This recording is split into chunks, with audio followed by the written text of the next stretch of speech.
this or just this? No, you're both in it. Okay, do right now, like, you have to take a big bite. Do it. Big boy, big boy, big boy, big boy.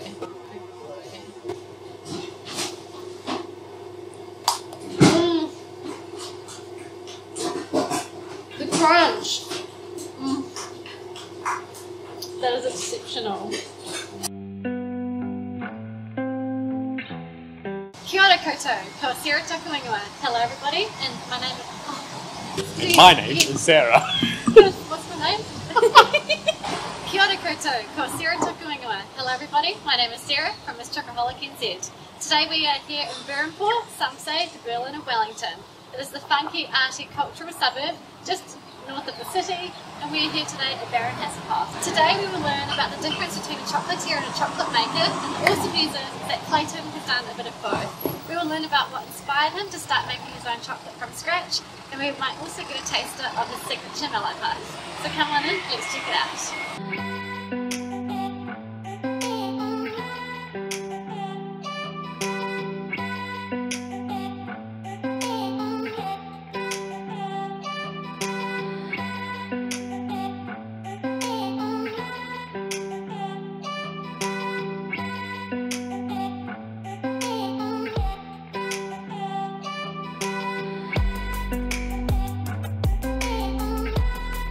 Alrighty, so I am super stoked to introduce you all to Clayton, Chief Chocolate Disciple of Baron Hasselhoff.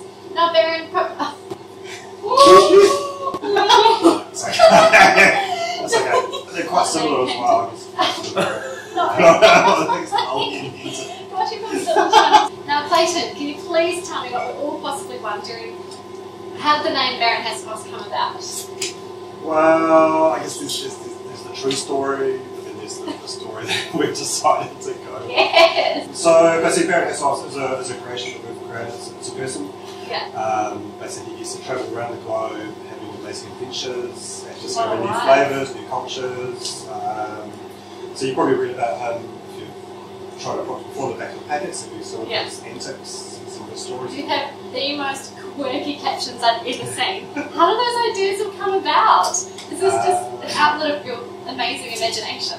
Well, I can't claim all ownership of the stories. It was definitely a team effort with our design team as well. We had a little bit of input, but most of those stories really came through our design team. And it was just about trying to create the body of work around our branding and sort of trying to create like a depth of meaning, and also a depth of sort of bringing to mind from when we talk about our products. It's also good people talk about our products as well. Yeah, well it certainly does that, and you've got really eye-catching branding as well.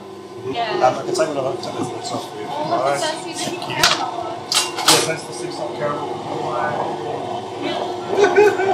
So this stuff we can't get anywhere else. Holy cow, that smells good. Yeah, it smells amazing. That's the rosemary caramel. That's just the cream, sugars. So Clayton, can you tell me what makes your chocolate unique and sets your products apart from everyone else? And probably the way that we came into chocolate probably is how it sets us apart from been in hospitality my whole life, sort of high school, so working as a chef. So I guess a lot of our chocolates always, I mean the way that we design our chocolates is always from a flavour point of view, which might sound a bit silly because it's always about eating something amazing, but that's how we want to design our products. Yeah, so we work with a lot of inclusions, a lot of flavour profiles, so for us we sort of come through with a new flavour or a new design of a piece. It's always about an ingredient that we want to work with, a combination of ingredients. Yeah, often it'll be something that just pop into my head, a certain ingredient that we want to work with, or a certain style of inclusion. Experiment and try. Yeah, definitely. There's been a lot of experimentation. I mean, a lot of stuff, obviously people don't get to see a lot of the stuff that goes wrong, or the experiments that don't work. You know? But in saying that, we do experiment a lot on our customers as well. You know, there's people that have retail stores that do small batch. And you like the following? That's something we would do. We're like, yeah, definitely. Thank you. So this is the Dominican Republic. Yeah, it's the Dominican Republic. And how long has that been grinding for? So it's been since Monday. What's today? Oh, wow. One more day to go. That is incredible flavour. It's amazing, right? So this stays in there for 3 days. 72 hours. 72 hours. 72 hours. So it's just the cacao, and the sugar. Just cacao and sugar. That is magnificent. Okay, so can you tell me what is it that you love about working in the chocolate industry? I mean, for me, it's probably a couple of things. One thing is the community of people, especially in New Zealand. Since we've been in the chocolate industry for the last 5 or 6 years, just getting to meet the people in the industry. Like, we riff off each other a lot. You know, we're constantly emailing each other, messaging each other. You know, we've got this little problem, I've got this problem. Yeah. It's a very supportive, and very open community as well. Like, coming from hospitality, so restaurants and chef industry is a very closed community. Like, there's not a lot of sharing of information, but coming into chocolate is a very open and diverse community as well. And very supportive. I'm not sure if there's anything to do with working with chocolate, which just attracts a certain type of person into the industry. I'm not really sure which way it works. I feel exactly the same. There's been so much to learn since I've got on board with this. Yeah, I think it's just a really awesome showcase of how broad, you know, chocolate is and making and the ethics behind it, the flavour profiles you can get, and the people factor. Yeah. I feel too, because it's such a new industry too, we're all kind of along the same ride as well, you know, to an extent, so we're all there together, learning, sharing the information. Yeah, and it's such an exciting thing too, being able to access the customers as well, you know, trying to teach them as well what we've learned, and But the whole supply chain, you know, right through from the cacao sourcing to making and then customers and what they think. Yeah, totally. Yeah, it's really amazing. Unique, opportunity product. Definitely. We feel really honoured to be able to be part of it. A small one. We feel honoured to be tasting it. Thank you for the work that you do. Nice, pleasure. Yeah, this is what we use every day. This is our tempering machine. So we put our cabbage chocolate through. Yeah. So that's what we use to dip all our truffles, caramels, mallow puffs. Yeah. But yours does. It's a chocolate fountain as well. Wonderful. Like, this is just gold to my eyes. I can't. It's beautiful, eh? Mesmerised. Yeah. So what it does, it just makes sure everything stays the right temperature for us as we're working with it.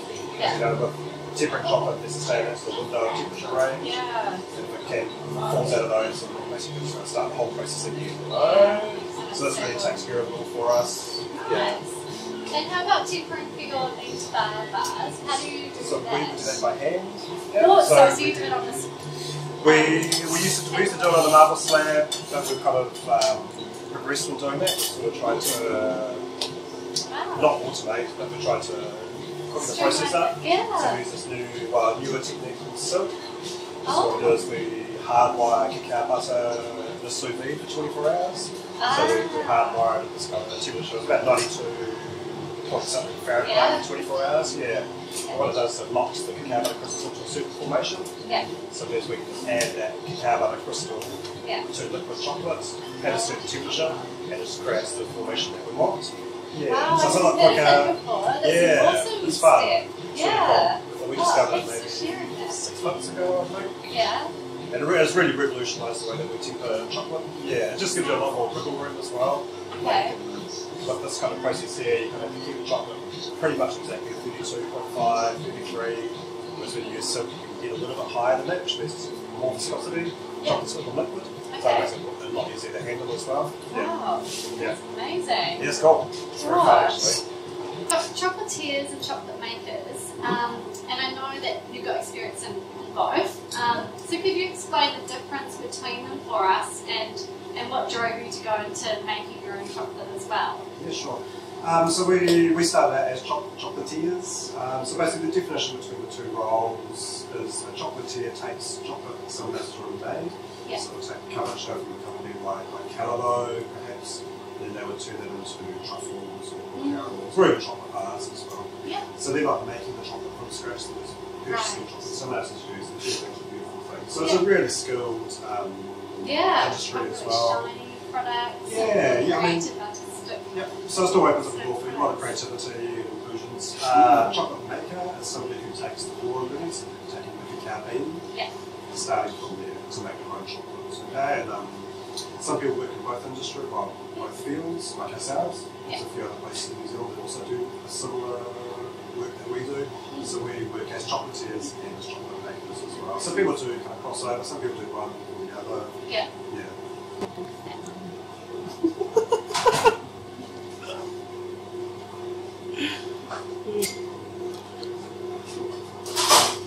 Is it going to stand out against the background okay? I'm going to take a big bite.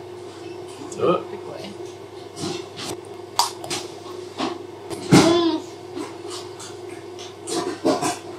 crunch.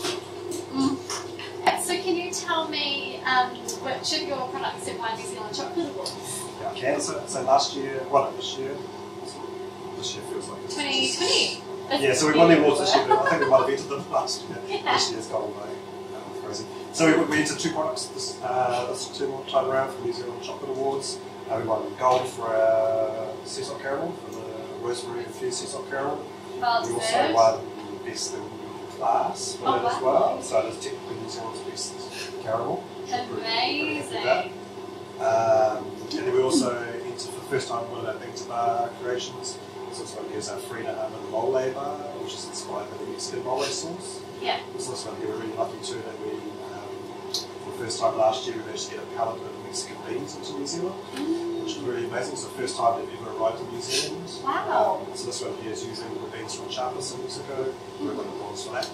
Excellent. Thank you so much for having us today, Clayton. That's been our pleasure. It's been our pleasure as well. It's been awesome to taste your delicious products and to learn more about differences between a chocolatier and a chocolate maker, what led you into making chocolate from scratch, and learning more about what you love about the industry and the people behind it. So thank you so much for sharing your work and delicious products with us. No worries, anytime.